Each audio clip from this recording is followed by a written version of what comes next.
Start করি। Ready হলে বলবে। আচ্ছা, নমস্কার। প্রথমেই আপনাদের সকলকে স্বাগত জানাই।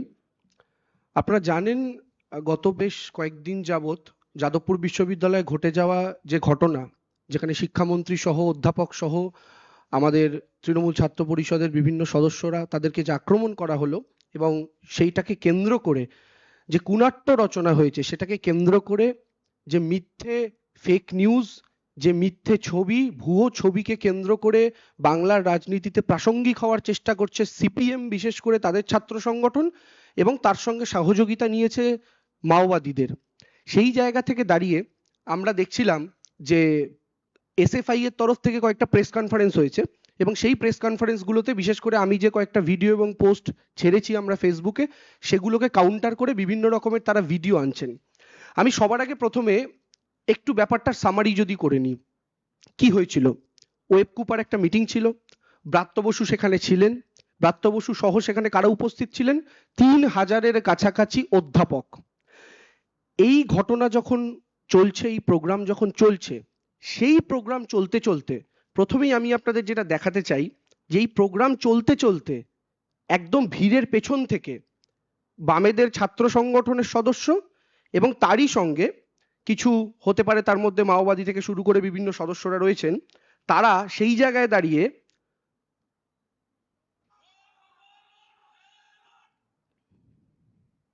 আপনারা যদি দেখেন, আপনারা দেখবেন অশোভনীয় ইঙ্গিত করা হচ্ছে রাজ্যের মন্ত্রীর দিকে তাকিয়ে। রাজ্যের মন্ত্রীর দিকে আঙুল তুলে তাকে বিভিন্ন রকম আঙুল দেখানো হচ্ছে, যেগুলো অশোভন, যেগুলো বলা যায় না, যেগুলো দেখানো যায় না। এখান থেকে ঘটনার সূত্রপাত। আমি আরো আরেকবার যদি ভিডিওটা আপনাদের জন্য চালিয়ে দিই, আপনাদের আমি ভিডিওটা পরবর্তীকালে দিয়ে দেবো, সেখানে আপনারা দেখতে পাবেন এই অশোভনীয় ইঙ্গিতগুলো করা হচ্ছে রাজ্যের মন্ত্রীর দিকে তাকিয়ে, এবং অধ্যাপকরা তখন বসে রয়েছেন গোটা স্টেডিয়ামে।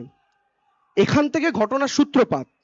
এই কাজ যখন তারা শুরু করলেন, এই কাজ করার পর আস্তে আস্তে তারা অগ্রসর হতে থাকলেন স্টেজের দিকে। আমাদের অধ্যাপক, তাদের মধ্যে আমাদের মুখপাত্র প্রদীপ্ত মুখোপাধ্যায়, তিনি তাদেরকে বোঝাতে গেলেন, ভাই আমাদের প্রোগ্রামটা আমাদের করতে দাও, এবং এই বোঝানোটা তার কাল হলো, তাকে মারধর করা হলো, ধাক্কাধাক্কি করা হলো।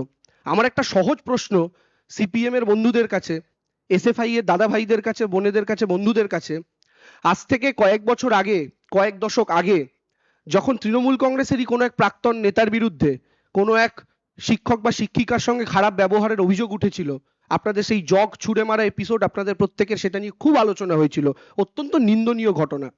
সেই ঘটনাটা নিয়ে আজও আমাদের বিরোধীরা 10 বছর 15 বছর পরেও আলোচনা করেন। কিন্তু আজকের দিনে দাঁড়িয়ে আমাদের বিরোধীদের, বিশেষ করে এসএফআই এর সদস্য বা মোহাম্মদ সেলিম থেকে সুজন চক্রবর্তী, তাদের কাউকে অধ্যাপকদের হেনস্থা করা, তাদেরকে মারধর করা নিয়ে একটা কথা বলতে শুনছি না। যে কাজ আরাবুল ইসলাম করেছিলেন সেই সময় নিন্দনীয় ছিল, সেই সময় সমালোচনা হয়েছিল, আজকে একই ঘটনায় এসএফআই এর গুন্ডারা যখন বিশ্ববিদ্যালয়ের ভেতর একই কাজ করলো, অধ্যাপকদের গায়ে হাত তুললো, তখন এটা নিয়ে আমার সিপিএম, এসএফআই এবং অন্যান্য বামপন্থী সংগঠনের বন্ধুরা চুপ কেন? এটা আমাদের প্রশ্ন থাকলো। এর পরবর্তীকালে আমাদের সকলকে, আপনারা জানেন, মারধর করা হলো, ব্রাত্য বসুর গাড়িকে ঘিরে ধরা হলো, এবং ব্রাত্য বসুর গাড়িকে যখন ঘিরে ধরা হলো, তখন স্পষ্ট ভিডিওতে আপনারা প্রত্যেকে দেখেছেন, এটা বলা হচ্ছে ইট নিয়ে আয়, ইট নিয়ে আয়, চার্জ কর, চার্জ কর।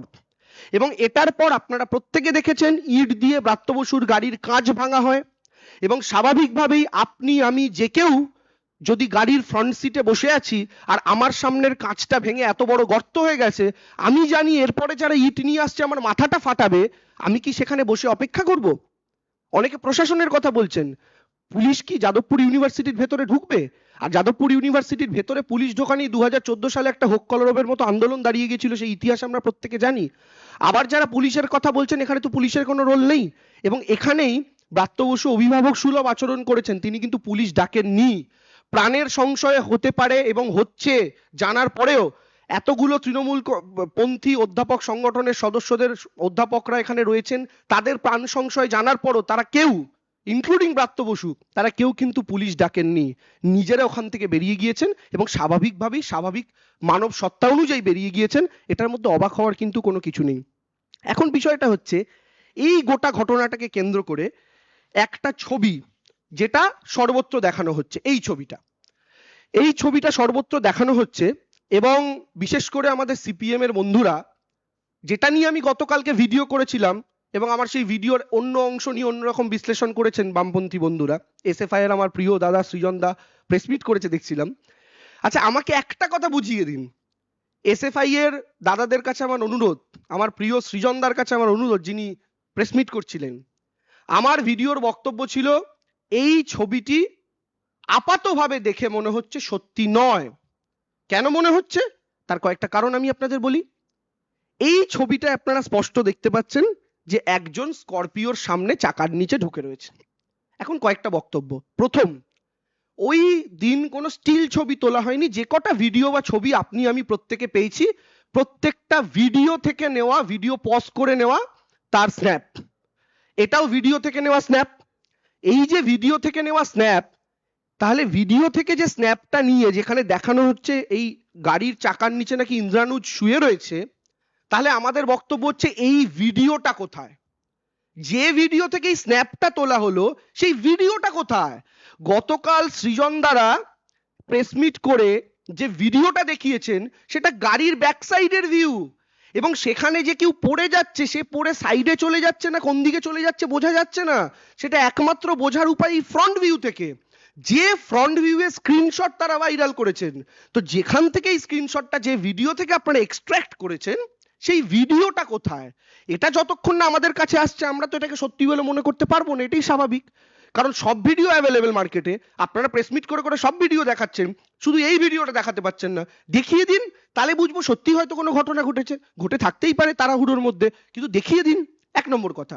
দু নম্বর কথা, স্বাভাবিক বুদ্ধি সম্পন্ন যে কেউ তারা যদি এই ছবির দিকে তাকান, স্বাভাবিক বুদ্ধিতে বিবেচনা করেন, তাহলে একটা এত বড় গাড়ি, এবং এখানে যদি এটা সত্যি ইন্দ্রানুজ হয়, সে আড়াআড়ি ভাবে চাকার তলায় শুয়ে রয়েছে। এই চাকার তলায় শুয়ে থাকার পর এসএফআই বলছে ব্রাত্য বসুর গাড়ি চাপা দিয়ে চলে গিয়েছে। চাপা দিয়ে এই শব্দটা তারা ব্যবহার করছে। আচ্ছা, আপনারা কেউ বিশ্বাস করেন?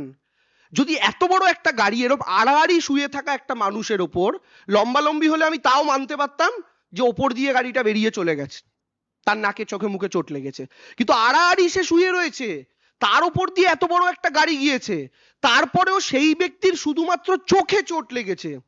এটা কি করে সম্ভব? কোন অঙ্কে সম্ভব? এটা আমাদের একটু এসএফআই এর বন্ধুরা আরেকটা প্রেস মিট করে বুঝিয়ে দিন না, একটু উত্তর দিন না, সামনে আসুন না। একজন মানুষের ওপরে গোটা এত বড় গাড়ি চড়ে যাওয়ার পর কি করে সম্ভবপর হতে পারে সেই মানুষটার কেবলমাত্র চোখে চোট লেগেছে? এবার তারা বলছেন যে চোখের ওপর দিয়ে টায়ার চলে গেছে। আচ্ছা, আমার একটা কথা বলুন, যদি চোখের ওপর দিয়ে টায়ার যেতে হয়, স্বাভাবিক বুদ্ধিতে যেটা বলে, আমাদের চোখকে টায়ারকে টাচ করতে হলে তার আগে কমপক্ষে নাকের হাড়, কপালের হাড় এবং গালের এই উঁচু অংশের হাড়কে ভাঙতেই হবে, কারণ চোখ এই তিনটের মাঝখানে অবস্থিত। কিন্তু তার কি নাকের হাড় ভেঙেছে, কপালের হাড় ভেঙেছে, গালের হাড় ভেঙেছে? না। আমি লাস্ট তার যা ছবি দেখলাম, তার চোখে কিছু ইনজিউরি অবশ্যই হয়েছে এবং তার এই জায়গাটা করে কিছু কেটে গিয়েছে, সেলাই পড়েছে। তার চোখের ওপর থেকে টায়ার চলে গেলে মাথা তো থেতো হয়ে যাওয়ার কথা, কিন্তু শুধু চোখে চোট লেগেছে। তার মানে চোখের ওপর দিয়ে টায়ার যাওয়ারও গল্প সত্য নয়, বডির ওপর থেকে গাড়ি যাওয়ারও গল্প সত্য নয়। তাহলে এই মিথ্যাচারটা আমাদের সিপিএম এর বন্ধুরা এই ছবিটা মার্কেটে ছড়িয়ে কেন করলেন, এটাই আমরা আগের দিন জানতে চেয়েছিলাম বিভিন্ন ভিডিওর মাধ্যমে। দ্বিতীয় কথা, এই ছেলেটিকে, ইন্দ্রানুজ বলে যে ছেলেটি আহত হয়েছে, সেই ছেলেটিকে আমরা মাওবাদী বলছিলাম বলে অনেকেই আমাদের বিরোধী রাজনৈতিক মনোভাবাপন্ন মানুষ বলছিলেন যে কোনো ছাত্রকে এভাবে মাওবাদী বলে দাগিয়ে দেওয়া ঠিক নয়, ইত্যাদি ইত্যাদি। দেখুন, আমরা তাকে মাওবাদী বলছি না, এটা হচ্ছে ইন্দ্রানুজের ফেসবুক পোস্ট। ইন্দ্রানুজ নিজেই নিজেকে গর্ব করে মাওবাদী বলছে। কি লিখছে আমি পড়ে আপনাদের দেখাচ্ছি। লাল সেলাম কমরেড বিবেক, আচ্ছা পোস্টটা হচ্ছে তার, ইন্দ্রানুজ রয়, 12ই জুন 2023।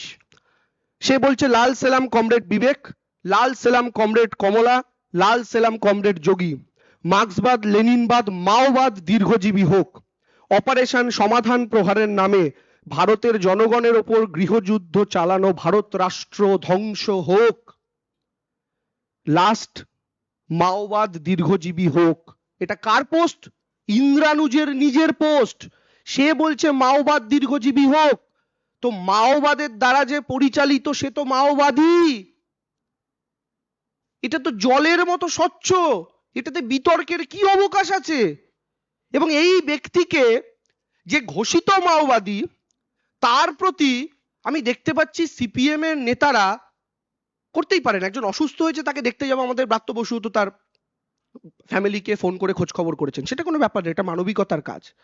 কিন্তু আমি যদি এটা নিয়ে এই প্রশ্নটা করি উল্টো দিক থেকে, উল্টো অ্যাঙ্গেলে, যে এসএফআই আজকে মাওবাদীদের সঙ্গে মিশে গিয়ে যাদবপুরে অধ্যাপকদের পেটাচ্ছে, তৃণমূলের ইউনিটের সভাপতি কিশলয়, যে আমাদের আইটিরও স্টেট কমিটি সেক্রেটারি, তাদেরকে পেটাচ্ছে, আগুন জ্বালাচ্ছে, সেই ইন্দ্রানুজ এই এসএফআই সম্পর্কে যাদবপুরের কি বক্তব্য রেখেছিল, এটা আপনাদের প্রত্যেকের শোনার দরকার আছে বলে আমার মনে হয়। আপনাদের সবার জন্য ইন্দ্রানুজ এসএফআই সম্পর্কে কি বলেছিল সেটা একটু শুনে নিন। যখন নাকি আইসিসি রিস্ট্রাকচারিং এবং ইলেকশনের ডেট নিয়ে মিটিংটা শুরু হয়, তখন প্রথমে এসএফআই থেকে 3জন কর্মী নিয়ে ঢুকে যায়, যদি একজন করে আসার কথা ছিল। সমস্ত সংগঠনের প্রতিনিধিদেরকে আটকে দেয় এবং তালা মেরে তারা বাইরে থেকে হুমকি দিতে থাকে যে তোদের লাশ ফেলে দেবো, এবং তালা মেরে তারা বাইরে থেকে হুমকি দিতে থাকে যে তোদের লাশ ফেলে দেবো, এবং তালা মেরে তারা বাইরে থেকে হুমকি দিতে থাকে যে তোদের লাশ ফেলে দেবো। আমি অডিও হুমকিটা দেওয়াটাকে আমরা মনে করছি যে আমি অডিওটা আরেকবার চালাচ্ছি আপনাদের জন্য, কি বলছে ইন্দ্রানুজ এসএফআই সম্পর্কে, যাদবপুরের এসএফআই। যখন নাকি আইসিসি রিস্ট্রাকচারিং এবং ইলেকশনের ডেট নিয়ে মিটিংটা শুরু হয়, তখন প্রথমে এসএফআই থেকে 3জন কর্মী নিয়ে ঢুকে যায়, যদি কোথায় সাউন্ড আসছে না? ও মাই, বুঝতে পেরেছি।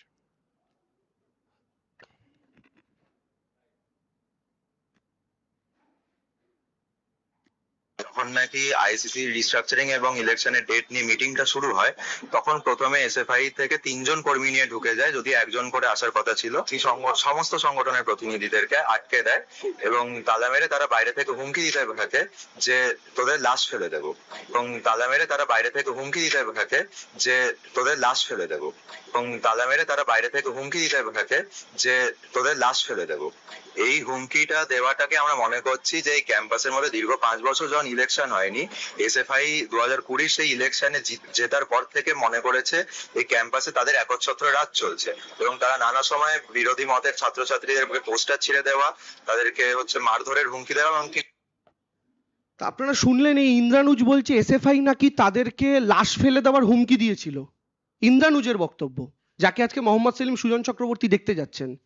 ইন্দ্রানুজের বক্তব্য হচ্ছে এসএফআই তাদের পোস্টার ছিঁড়ে দেয়, ইত্যাদি ইত্যাদি কাজকর্ম করে। তো এখন আমার প্রশ্ন হচ্ছে এসএফআই এর নেতাদের কাছে, ইন্দ্রানুজের এই বক্তব্য কি সঠিক? যদি সঠিক হয়, বেঠিক হলে আপনারা বলবেন, আর যদি সঠিক হয়, তাহলে এই ইন্দ্রানুজের আহত হওয়ার পেছনে সত্যি সত্যি যে তার ভয় আপনারা তার লাশ ফেলে দেবেন, কোথাও আপনাদের কারসাজি ছিল না তো, যে সামনের দিকে দৌড়তে দৌড়তে ইন্দ্রানুজ বুঝতে পারেনি? সেইটাও কিন্তু আমাদের সামনে আমার মনে হয় জানার অবকাশ রয়েছে, এবং এটাই এসএফআই নেতাদের উত্তর দেওয়ার প্রয়োজন আছে। তৃতীয় কথা কি, এই যাদবপুর বিশ্ববিদ্যালয়ে আমরা আজ থেকে প্রায় 2 বছর আগে আমাদের এক ভাইকে হারিয়েছি, স্বপ্নকে হারিয়েছি। এই যাদবপুরে যে ঘটনাগুলো ঘটেছে, সেই ঘটনাগুলোর জন্য আমাদের প্রত্যেককে, ইনক্লুডিং আপনাদের সংবাদ মাধ্যমকে নির্ভর করতে হচ্ছে সেখান থেকে যে টুকরো টুকরো ভিডিও উঠে এসছে তার উপর। আজকে যে কারণে তৃণমূল কংগ্রেসের দাবি ছিল যাদবপুরের ভেতরে সিসিটিভি বসানো নিয়ে, আজকে যদি যাদবপুরের ভেতরে সিসিটিভি কভার্ড থাকতো, তাহলে সত্যি সত্যি কি ঘটনা ঘটেছে, কার গাড়ি কাকে চাপা দিয়েছে, কারা প্রথম আক্রমণ করেছে, কারা কাদের মাথা ফাটাতে গেছিল, কারা গাড়ির কাঁচ ভেঙেছিল, কারা তৃণমূল ছাত্র পরিষদকে মেরেছিল, না তৃণমূল ছাত্র পরিষদের কেউ তাদেরকে মেরেছিল, গোটা ব্যাপারটা দুধ কা দুধ পানি কা পানি হয়ে যেত। কিন্তু 2 বছর হয়ে গেল এই ঘটনা ঘটার পরেও যাদবপুরের একাংশ তারা কেন এখনো এই সিসিটিভি বসানোর বিরুদ্ধে, সেটা আজকের দিনে দাঁড়িয়ে প্রমাণ হয়ে যাচ্ছে যে ওটা তারা কয়েকজন মিলে একটা মুক্তাঞ্চল করে রেখেছে। সেই মুক্তাঞ্চলে তাদের আলাদা সংবিধান, আলাদা নিয়ম, আলাদা কানুন, সেখানে তারা যা খুশি তাই করতে পারেন। এবং সর্বোপরি যারা নিজেদেরকে মুক্ত চিন্তার ধারক বাহক বলেন, তারা বিপরীত চিন্তার কাউকে প্রবেশ করতে দিতে চান না। বাবুল সুপ্রিয় কেন্দ্রীয় মন্ত্রী থাকাকালীন গিয়েছিলেন, হতে পারেন তিনি তখন বিজেপির মন্ত্রী ছিলেন, তার সঙ্গে আইডিওলজিক্যাল ডিফারেন্স থাকতেই পারে, কিন্তু তিনি ভেতরে প্রবেশ করার পর তার চুলের মুঠি ধরে নেড়ে দেওয়া হয়েছিল, সে ভিডিও আমরা দেখেছি। রাজ্যপাল যাওয়ার পরও তার সাথে কি ব্যবহার করা হয়েছিল আমরা দেখেছি। ব্রাত্য বসু যাওয়ার পরও তার সাথে কি ব্যবহার করা হয়েছে আমরা দেখেছি। আমাদের বক্তব্য হচ্ছে আমরা অন্য কোনো স্বর শুনতেই রাজি হচ্ছি না আমাদের ক্যাম্পাসের ভেতরে, অথচ নিজেদের মুক্ত চিন্তার প্রচারক বলে দাবি করছি। How is it possible? এটা কি করে চলতে পারে? আপনি অন্য মতের কাউকে ঢুকতে দেবেন না, কাউকে রাজনীতি করতে দেবেন না। আজকে ওই পজিশনে দাঁড়িয়ে এবার আমার বক্তব্য আরেকটা মিথ্যাচার সিপিএম এর। তারা বলছে যে ব্রাত্য বসুর থেকে বারবার আমরা সময় চাইছিলাম, আমরা কিছু বলতে চাইছিলাম, কিন্তু আমাদের বলতে দেওয়া হচ্ছিল না, আমাদের কথা শোনা হচ্ছিল না। তাহলে এটা কি কমরেড? যদি ব্রাত্য বসু আপনাদের কথা শুনে নাই থাকে, আপনাদের এসএফআই নেতাদের থেকে স্মারকলিপি গ্রহণ করছেন ব্রাত্য বসু যাদবপুর চত্বরে। এই ছবিগুলো কোথা থেকে এলো?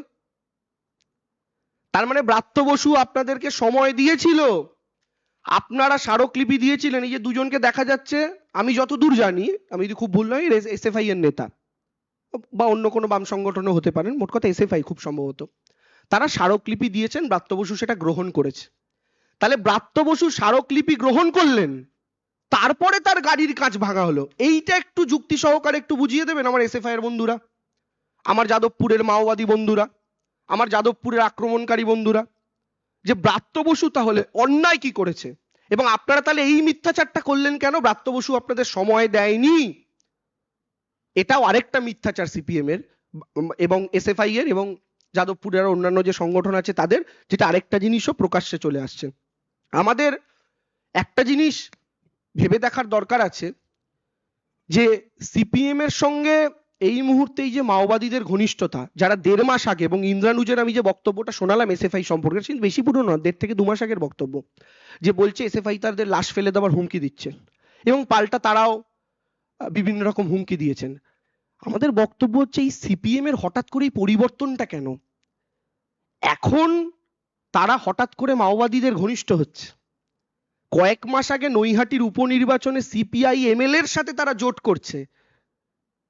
তার আগে দেখা যাচ্ছে এই কয়েকদিন আগে বামেদের নতুন নীতি, যেখানে বিজেপিকে তারা নাকি ফ্যাসিস্ট শক্তি বলে মনে করছে না, অর্থাৎ এখন বিজেপি ফ্যাসিস্ট শক্তি নয়, এখন সিপিআই এমএল এর সাথে জোট করা যায়, এখন মাওবাদীদের সাথে যৌথভাবে আন্দোলন দাঁড় করানো যায়। সিপিএম এর হলোটা কি? শূন্য হয়ে যাওয়ার পর কি আদর্শগত জায়গা থেকেও সম্পূর্ণভাবে বিচ্যুতি ঘটে গেল? যেটা কংগ্রেসের সাথে জোট করা দিয়ে শুরু হয়েছিল 2016 বিধানসভা নির্বাচনে, আজকে মাওবাদীদের সঙ্গে হাত মেলাতে হচ্ছে, বিজেপিকে ফ্যাসিস্ট শক্তি নয় বলতে হচ্ছে। এই জায়গা থেকে দাঁড়িয়ে আমাদের একটা বক্তব্য, যে আমাদের বক্তব্য কোথাও গিয়ে কিন্তু as a university, as a institute যাদবপুরের বিরুদ্ধে নয়। আমরা যাদবপুরকে নিয়ে প্রত্যেকে গর্বিত। যাদবপুর আমাদের বাংলার একটি গর্বের প্রতিষ্ঠান, যেখান থেকে হাজার হাজার ছাত্রছাত্রী বেরিয়ে তারা গোটা পৃথিবীতে আজকে বিভিন্ন জায়গায় টপ পজিশনে বসে আছে, তারা ভারতের মুখ, বাংলার মুখ উজ্জ্বল করছে। যাদবপুরের মেধা নিয়ে, অ্যাজ এ ইনস্টিটিউশন যাদবপুর নিয়ে কারোর মনে কোনো সংশয় নেই। কিন্তু সমস্যাটা কি জানেন? 1000 জন পড়ুয়া থাকলে এই 10-12 জন যে গুন্ডা, 10-12 জন যে বদমাইশ, যারা পড়াশোনা করতে আসে না, যারা বিশ্ববিদ্যালয়টাকে এই রকম মারামারির আখড়া, রোজ রাস্তা দখল, রোজ মোড়ের মাথায় বসে পড়ছেন, রোজ হুমকি দিচ্ছেন, হুমকি পোস্টার দিচ্ছেন, কেন্দ্রীয় মন্ত্রীর চুলের মুঠি নেড়ে দিচ্ছেন, রাজ্যের মন্ত্রীর গাড়ির কাঁচ ভেঙে দিচ্ছেন, এই কাজ যারা করেন হাতে গোনা কয়েকজন, এরা কিন্তু যাদবপুরের বদনাম করার জন্য উঠে পড়ে লেগেছেন। কিন্তু আমাদের বিশ্বাস, এই কাজগুলো যারা করেন তারা 10%, বাকি 90% পড়ুয়ারা আসেন, তারা পড়াশোনা করেন, তারা লাইফে একটা জায়গাতে স্টেবল হন, তারা সাকসেসফুল হন, হয়ে তারা নিজেদের জীবনে তারা তাদের ফিরে যান। কিন্তু এই যে 10-12টা ছেলে মেয়ে, এই 15, 20, 30 সংখ্যা যাই হতে পারে, 10%, 15% ছেলে মেয়ে, তারা ক্রমাগত জেনারেশনের পর জেনারেশন ব্রেন ওয়াশ করতে করতে একটা নির্দিষ্ট সংখ্যক ছেলে মেয়েদের ক্রমাগত এই জিনিসটার মধ্যে দাঁড় করিয়ে রেখে দিয়েছেন, যার খেসারত আজও এই রাজ্যকে দিতে হচ্ছে, এই দেশকে দিতে হচ্ছে। সেই জায়গা থেকে দাঁড়িয়ে আমাদের স্পষ্ট বক্তব্য, যেটা আমরা প্রথমেও বললাম, আবারও বলছি, এই ঘটনায় বামেরা আরো একটা দাবি করেছেন যে তৃণমূল কংগ্রেসের গুন্ডারা নাকি ঢুকে পড়ছে। আমি আপনাদের এই আক্রমণকারীদেরই একজন, আমাদের এক বোন, সেই বোনের নাম হচ্ছে ব্রহ্মানী ভট্টাচার্যা, জেইউ এর কেমিক্যাল, 2026-এ সম্ভবত তার পাস আউট। এটা হচ্ছে তাদের কোন একটা হোয়াটসঅ্যাপ গ্রুপের চ্যাটের স্ক্রিনশট। এই চ্যাটে ভয়ঙ্কর বক্তব্য আপনি যদি শোনেন, সকাল 11:03 এই গ্রুপের চ্যাট, গ্রুপের নাম হচ্ছে ব্যাচ অ্যাপোস্ট্রফি 26, অর্থাৎ 26 পাস আউট করবে। সেখানে ব্রহ্মানি সকাল 12:03 যখন সদ্য প্রিপারেশন চলছে এই ওয়েবকুবার প্রোগ্রামের, মানে হয়তো কেউ কেউ আসা শুরু করেছেন, তখন ব্রহ্মানি ভট্টাচার্য তিনি এই গ্রুপে লিখছেন, হোয়াটসঅ্যাপ গ্রুপে, লোকজন টিএমসি এর হাজারের ওপর লোকজন ক্যাম্পাসে, আশুতোষ, সুরেন্দ্রনাথ সব কলেজ থেকে বাসে করে চলে এসেছে। তারপর বিভিন্ন কর্মচারী ইউনিট থেকে প্রচুর লোকজন এসছে। যে যে পারিস হাতে যা পাচ্ছিস উইকেট ব্যাট নিয়ে আয়, হাতে যা পাচ্ছিস উইকেট ব্যাট নিয়ে আয়। আপনাদের প্রত্যেককে আমি যা যা ভিডিও দেখাচ্ছি বা স্ক্রিনশট দেখাচ্ছি এগুলো আমি পাঠিয়ে দেবো। এটা ব্রহ্মানি ভট্টাচার্য তিনি গ্রুপে টেক্সট করছেন সকাল 11টা, তখন অধ্যাপকরা আসা শুরু করেছেন। আমার এসএফআই এর বন্ধুদের কাছে আরো একটা অনুরোধ, ওয়েবকুপার অধ্যাপক এবং যাদবপুরের ছাত্র এবং ব্রাত্য বসুর সঙ্গে যদি এক বা দুজন এসে থাকেন, এরা বাদ দিয়ে একটা বহিরাগতর ছবি বা ভিডিও আপনারা দেখান প্লিজ। সোকল্ড আপনাদের ভাষায় যারা তৃণমূলের গুন্ডা, এরকম একটা গুন্ডার ছবি দেখান যে ওয়েবকুপার অধ্যাপক নয়, যাদবপুরের ছাত্র নয়, কিংবা মন্ত্রীর সাথে আসে এক দুজন বাদ দিয়া অন্য কেউ, দয়া করে সামনে আনুন। সৃজন ভট্টাচার্যের প্রেস কনফারেন্সে আমরা দেখছিলাম তারা বলছিলেন যে বাইরে থেকে তৃণমূল গুন্ডা নিয়ে আসছিল, এই গ্রুপের মেসেজও আপনারা দেখলেন। আপনারা তো জানেন ওখানে সংবাদ মাধ্যমের অনেকেই সেই প্রোগ্রাম হয়তো কভার করতে গেছিলেন ওয়েবকুপার, সেখানে কি অধ্যাপকদের বাইরে আর কেউ ছিল? সেই জায়গা থেকে দাঁড়িয়ে যে মিথ্যাচার করা হচ্ছে এর সপক্ষেও কোনো প্রমাণ তারা দিতে পারেননি এখনো পর্যন্ত। যে যাদবপুর মেধা সম্পন্ন বলা হয়, তাদের এই মিসক্রিয়েন্টসরাও মেধা সম্পন্ন বলে আমি মনে করি, নাহলে তো তারা যাদবপুরে চান্স পেতেন না। তারা একটা ভিডিও বা ছবি তুলে রাখতে পারেননি বহিরাগত গুন্ডাদের, যারা নাকি আপনাদের আক্রমণ করছিল। গাড়ি চলে যাওয়ার ভিডিও আপনারা রেকর্ড করতে পেরেছেন, কিন্তু তৃণমূলের গুন্ডারা যখন আপনাদের আক্রমণ করছিল তার কোনো ভিডিও পাননি, তার কোনো ছবি তুলতে পারেননি। তখন কোথায় গেছিল আপনাদের মোবাইল? স্টোরেজ ভর্তি হয়ে গেছিল। এই জায়গাগুলো থেকে আপনারা যদি সবকটাকে ডটগুলোকে কানেক্ট করতে শুরু করেন, আপনাদের কাছে গোটা ব্যাপারটা ক্লিয়ার হয়ে যাবে উস্কানি কাদের ছিল। এই যে শুরুর ভিডিও দেখালাম আপনাদের, যে ব্রাত্য বসুরা যখন প্রোগ্রাম করছেন তখন পেছন থেকে কিছু ছাত্রী কেউ ছিল না, আমার চোখে পড়েনি, তারা আঙুলের বিভিন্ন রকমের ইশারা দেখাচ্ছেন, যেটা দেখানো যায় না, যেটা রুচি সম্পন্ন নয়, সেই দৃশ্য দেখিয়ে তারা উস্কানি শুরু করেছেন। সেখান থেকে ব্রাত্য বসুকে ডেপুটেশন দেওয়ার পরেও তাকে আক্রমণ করা, আমাদের ঘর পুড়িয়ে দেওয়া শিক্ষা বন্ধুদের, আমার ইউনিটের প্রেসিডেন্ট, ছাত্র পরিষদের কিশলা এবং যে আমার আইটিরও স্টেট কমিটির সদস্য তাদেরকে মারধর করা, এবং এই গোটা ঘটনাটা পরপর চলতে থাকলো। তার উপরে গাড়ির নিচে পড়ে থাকার একটা ফেক ছবিকে মার্কেটে এনে এই ব্যাপারটাকে আরো অন্যরকম ভাবে তৈরি করে সাধারণ ছাত্রছাত্রীদের মনে সহানুভূতি তৈরির মিথ্যা এবং ব্যর্থ প্রচেষ্টা এসএফআই এর তরফ থেকে করা হলো, যে জিনিসটা আজকে সাধারণ মানুষ বুঝে গিয়েছেন বলে আমাদের বিশ্বাস। এবং আমি শেষ করছি শুধু একটা কথা বলে, সামারি, সেই সামারিতে 5টা প্রশ্ন এক লাইন করে আমার সিপিএম এর বন্ধুদের কাছে, এসএফআই এর বন্ধুদের কাছে রইল, 5টা প্রশ্ন এক লাইন করে, দয়া করে এই 5টা প্রশ্নের উত্তর দিয়ে দেবেন, আমরা ক্ষমা চেয়ে নেব। 1, ওয়েবকিপার, জেইউ স্টুডেন্টস এবং ব্রাত্য বসুর সঙ্গে যদি এক দুজন এসে থাকেন, তারা বাদ দিয়ে তৃণমূলের সো কল্ড কোন বহিরাগত গুন্ডার একজনেরও ছবি বা ভিডিও আপনারা দয়া করে সামনে আনুন, আর না পারলে ক্ষমা চান। 1, 2, আপনাদের কাছে প্রশ্ন, ব্রাত্য বসুর হাতে স্মারকলিপি দেওয়ার পরেও, যে ছবি আমরা দেখিয়েছি, ব্রাত্য বসুর হাতে স্মারকলিপি দেওয়ার পরেও আপনারা এই দাবি কেন করলেন যে ব্রাত্য বসু আপনাদেরকে সময় দেয়নি? Question number 2। কোশ্চেন নাম্বার 3, এই যে ছবিটা আমরা একদম প্রথম আপনাদেরকে দেখিয়েছি, এই ছবিটার ভিডিও কোথায়? এই ছবিটা যে ভিডিও থেকে এক্সট্রাক্ট করা, সেই ভিডিওটা কোথায়? কারণ ভিডিওর মুভমেন্টটা যদি চোখে পড়ে তখন বোঝা যাবে যে এইরকম একজন পড়ে যাওয়ার পরেও, গাড়ি চড়ে যাওয়ার পরেও কি করে সেই মানুষটা অক্ষত থাকতে পারেন, শুধু চোখের কোনায় চোট লাগতে পারে, এটার ভিডিও কোথায়? 4র্থ প্রশ্ন, গাড়ি যদি চোখের ওপর দিয়ে চলে গিয়ে থাকেন তার মানে টায়ারটা গেছে, তো এত মোটা টায়ার চোখের ওপর দিয়ে যাওয়ার পরেও কপালের হাড়, নাকের হাড়, গালের হাড় ভাঙলো না, কেবল চোখে চোট লাগলো এবং চোখের এই সাইডে 4টে সেলাই পড়লো, এটা কি করে সম্ভব?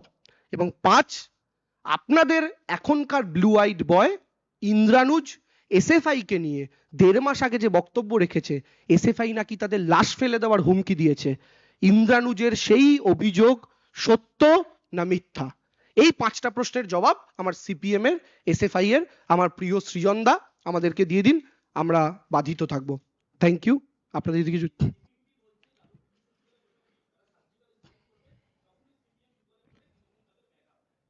না, দেখুন আমি আবার বলছি, যাদবপুর আমাদের গর্বের বিশ্ববিদ্যালয়। যাদবপুরে সার্জিক্যাল স্ট্রাইক করব মানে এটা গোটা ইনস্টিটিউশনটার অপমান, মানে এই এই প্রতিষ্ঠানের অপমান। আমরা এইভাবে বলতে চাই না, এইভাবে ব্যাখ্যাও করতে চাই না। যাদবপুর আমাদের গর্ব, কিন্তু সেখানে যদি 1-2 জন সমাজের পক্ষে বিষধর, যারা এই ইন্দ্রানুস্ত বুদ্ধদেব ভট্টাচার্যকে নিয়েও কি লিখেছিল আপনারা দেখেছেন, প্রাক্তন মুখ্যমন্ত্রীকে নিয়ে, জনতার আদালতে তার শাস্তি হয়নি, এই রকম বক্তব্য যারা রাখতে পারেন, আমার মনে হয় এই কয়েকজন মানুষকে আমাদের সোসাইটি থেকে নিজেদের থেকে এলিমিনেট করার চেষ্টা করা উচিত, নিজেদের সম্পর্ক থেকে এলিমিনেট করার চেষ্টা করা উচিত। বাকি প্রশাসনের কাজ করবে, কিন্তু এই সার্জিক্যাল স্ট্রাইক আমরা এরকম কথাকে সমর্থন করি না।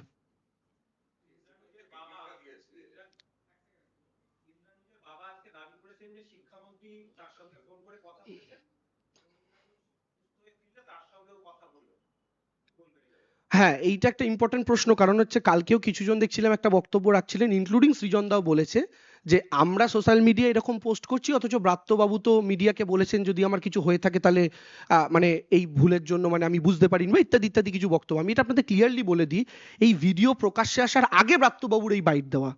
একজন মানুষ যিনি গাড়ির ভেতরে বসে রয়েছেন, যাকে 30টা লোক ঘিরে রয়েছে, যার গাড়ির ওপর 4টে লোক মাথায় উঠে রয়েছে, সেই ব্যক্তির পক্ষে গাড়ির ভেতর থেকে বসে কখনোই টের পাওয়া সম্ভব না তার গাড়ি কাউকে ধাক্কা দিয়েছে কি দেয়নি।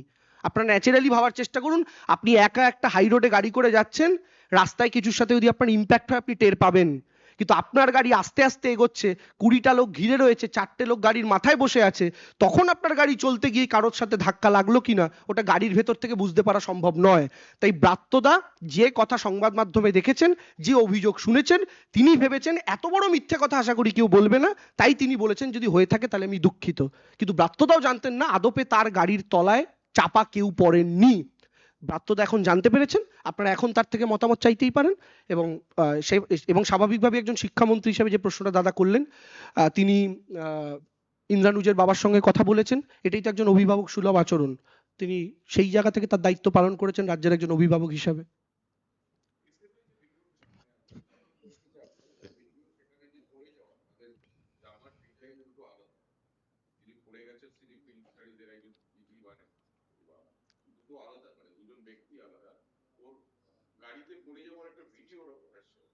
না দেখুন, আমি এসএফআই এর যে ভিডিওটা মেনলি ওটা দেখা যাচ্ছে যে গাড়ির সামনে থেকে কেউ একজন পড়ে যাচ্ছে, পেছন থেকে ভিউটা। আমরা যে কারণে বলতে চাইছি পেছন থেকে এই দৃশ্য কখনোই ক্লিয়ার নয়। আমরা প্রথম দিন থেকে 4-5টা সম্ভাবনার কথা বলছি, যে ফ্রেম বাই ফ্রেম একটা যেটা আমাদের পোস্ট হয়েছে আপনারা দেখেছেন, একটা ভিডিও যেটা করে আমরা গতকাল বলেছি, এবং আমাদের মূল দাবি যেটা, এই যে চাকার তলায় ইন্দ্রানুজ শুয়ে রয়েছে এই যে ছবিটা, আমাদের বক্তব্য হচ্ছে এই ছবিটা সত্যি হওয়ার পেছনে যুক্তি কি হতে পারে, চাপা পড়া থেকে ইত্যাদি, যেটা আমি এতক্ষণ এক্সপ্লেন করলাম। তো আমাদের বক্তব্যের জায়গা হচ্ছে যদি এসএফআই এর দেখানো ভিডিওটা সত্যি হয়, যে একজন গাড়ির সামনে থেকে দেখলাম পড়ে গেল, তিনি পড়ে গাড়ির সাইডে চলে গেলেন কিনা আমরা তো কেউ দেখতে পাইনি, কারণ তার যে চোখের ক্ষতটা, এই চোখের ক্ষতটা কিছু খোঁচা লাগার ক্ষত হতে পারে, কারণ একমাত্র খোঁচা লাগার ক্ষত হলেই স্পেসিফিক্যালি চোখ এবং তার আশেপাশের 1-2টো জায়গা আহত হতে পারে, কিন্তু যার চোখের ওপর দিয়ে গাড়ি চলে যায় তার শুধুমাত্র চোখের মণি এবং তার আশেপাশের 2টো জায়গায় সে আহত হতে পারে না, তার কপালটাই থেতলে যাওয়ার কথা। থ্যাংক গড এরকম কোনো খারাপ ঘটনা আমাদের সেই ইন্দ্রানুজের সঙ্গে ঘটেনি। তো সেটাই আমাদের বক্তব্য, এসএফআই মিসলিড করার চেষ্টা করছে আবার এমন একটা ভিডিও দেখিয়ে, যেই ভিডিওটা আদপে স্পষ্ট নয়, এবং যে জামার কথা বলা হচ্ছে সেই জামা নিয়েও যথেষ্ট বিতর্কের অবকাশ রয়েছে, কারণ আপনারা যারা এখানে ক্যামেরা ইউজ করেন তারা প্রত্যেকে ভালো মতো জানেন এই ভিডিওটা তো খুব একটা যে বিরাট আপনাদের যে মিডিয়া ক্যামেরা ইউজ হয় সেরকম ক্যামেরায় তোলা তা নয়, মোবাইলের ক্যামেরায় তোলা, এবং মোবাইলের ক্যামেরার দিকে সূর্যের ফ্লেয়ার পড়লে সেক্ষেত্রে অনেক রকম পরিবর্তন হয়ে যায়, আপনারা এটা আমাদের থেকে বেটার জানেন, ফলে সেরকম কোনো ঘটনা কিনা এটা আমি বলার জায়গাতে নেই। কিন্তু আলটিমেটলি যে 3টে সম্ভাবনা আমরা বলছি, যে হতে পারে ইন্দ্রানুজ যেটা পড়ে যাচ্ছে দেখা যাচ্ছে একটা ছেলে স্কুটিতে, ওটা ইন্দ্রানুজ, না হলে সাইড দিয়ে একটা ছেলে বেরিয়ে যাচ্ছে ওটা ইন্দ্রানুজ, আর না হলে যে ছেলেটা পড়ে যার চোখে আহত দেখা যাচ্ছে সেই ছেলেটা ইন্দ্রানুজ। যদি সেটা হয়ে থাকে তাহলে গাড়ির চাকার তলায় থাকা ছেলেটা শুধুমাত্র চোখের চোট নিয়ে কি করে তারপরে মিডিয়াতে বাইট দিতে পারেন, এইটা আমাদের স্পষ্ট প্রশ্ন।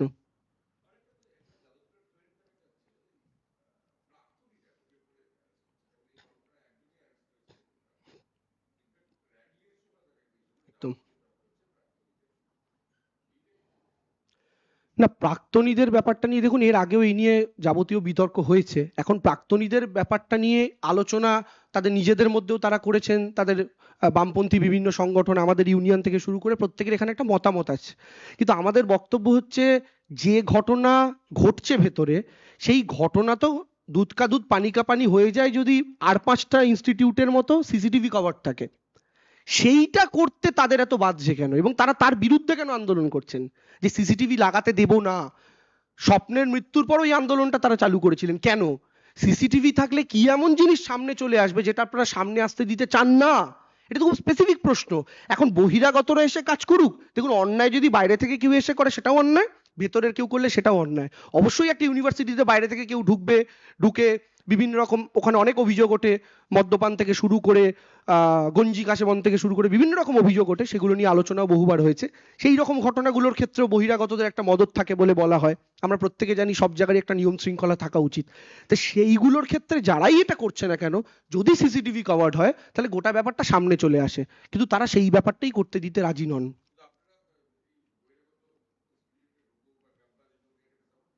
দেখুন, অ্যাজ হোল আমরা এর আগেও আমাদের এই নিয়ে আলোচনা হয়েছিল। আমরা একটা কথা যেটা বলেছি সেটা হচ্ছে, বিভিন্ন জায়গায় যে ছাত্র সংসদ, সেই ছাত্র সংসদের সঙ্গে ইনস্টিটিউট কর্তৃপক্ষ যারা আছেন তাদের সঙ্গে আমার মনে হয় আলোচনার প্রেক্ষিতে একটা ক্লিয়ার ডিসিশনে সব জায়গাতে এটা আসা উচিত।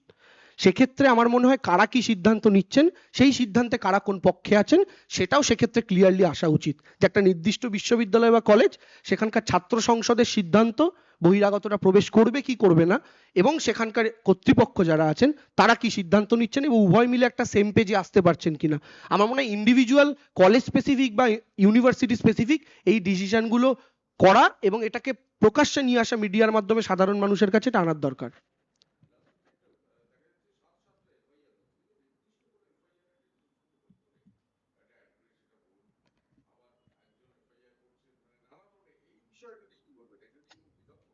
দেখুন, আমাদের এখানে আমাদের কিশলয় আছে যে আক্রান্ত হয়েছে সেই দিনকে, এরাও সেদিনকে হাসপাতালে ওই ক্যাম্পাস থেকে বেরিয়ে তারা যাদবপুর থানাতে গিয়েছিল, এবং যাদবপুর থানাতে যাওয়ার পর সেখানেও তাদেরকে হুমকি দেখানো, এমনকি তাদের ইউনিভার্সিটির ক্যাম্পাসের ভেতরে তাদের জিনিসপত্র রাখা ছিল, সেটা আনতে না দেওয়া। এই ছেলেটা তো চশমা মেরে ভেঙে দিয়েছে, চশমা বানাতে দিয়েছে এখনো।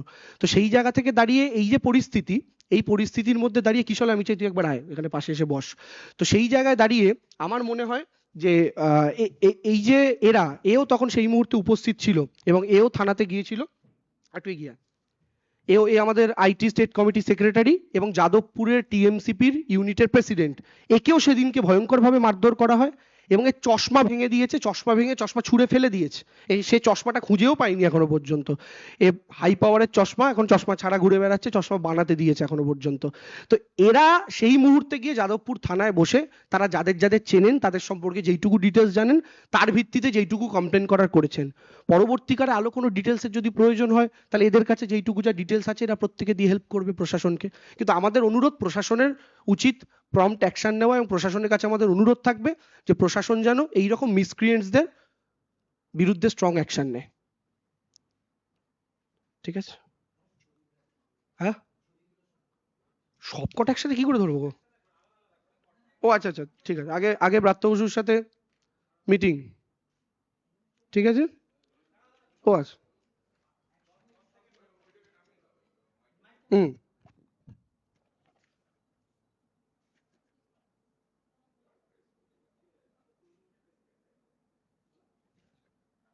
একটা হলো, আচ্ছা, এটা হচ্ছে ইন্দ্রানুজের সেই নিজেকে মাওবাদী বলে দাবি করা ফেসবুক পোস্ট।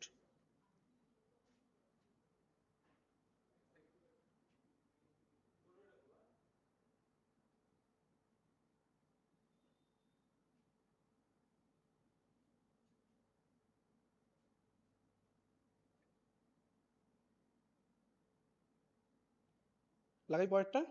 হুম। আচ্ছা।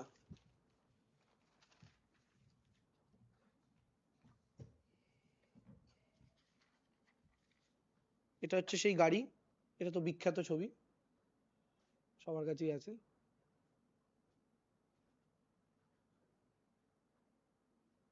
ঠিক আছে।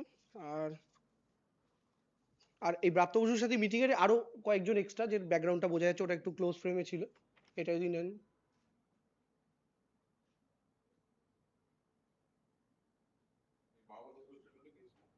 হ্যাঁ, মাওবাদী পোস্টার দেখিয়েছি, ফেসবুক পোস্ট তো, হ্যাঁ। ব্যাস। আর ভিডিওগুলো যেগুলো দেখালাম ওগুলো যদি কারো লাগে দিয়ে দিন। হ্যাঁ, ব্রহ্মানির চারটা প্রিন্ট আউট করানি, বাট ওটা ট্যাবে আছে, আমি জুম করে দিচ্ছি, ওটা দেখতে পাবে। হ্যাঁ, নাও। হ্যাঁ, সব দিয়ে দিচ্ছি।